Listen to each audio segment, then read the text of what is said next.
right, so we are in Fribourg in Switzerland, which is super cool. I have had wines, especially Pinot Noirs from Switzerland that have been yummy before. But I was super excited when I tried this cider at Raw Wine in New York this year. Also, I've been trying to work with Camille Riviere, the importer, for a while. She has amazing stuff and it sells out really quickly.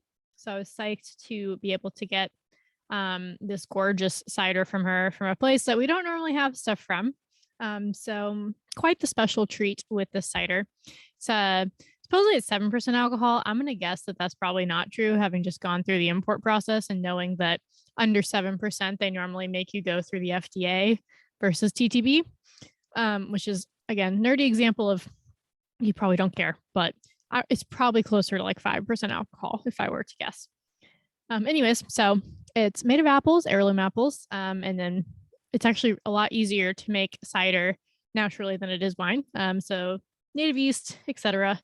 And yeah, so it's like so fancy as far as cider goes. So it's fun to dive in.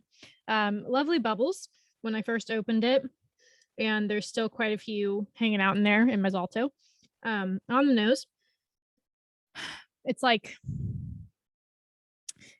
cinnamon covered apples, or like an apple pie. But it's interesting because it's like the apples don't seem that baked to me. They seem fresher, but they do seem like they have cinnamon on them. Let's see what it's like on the palate.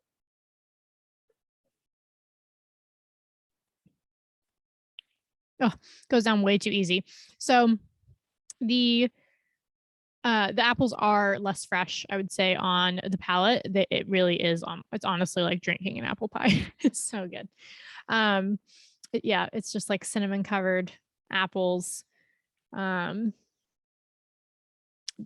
more here, but damn, I'm getting so caught up on that. As far as like pairing it goes, though, I love the idea of putting this with either like tapas at the beginning of your meal, like any sort of appetizers that you do, like just simple stuff.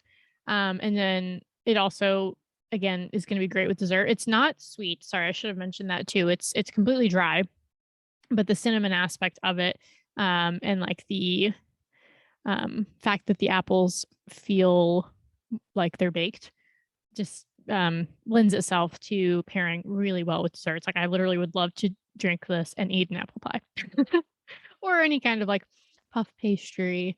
Also, honestly, you know, it'd also be really good with like pork chops, because like pork chops and apples are delicious together. So there you go. A bunch of different options. Great low ABV sipper for your summer. So enjoy.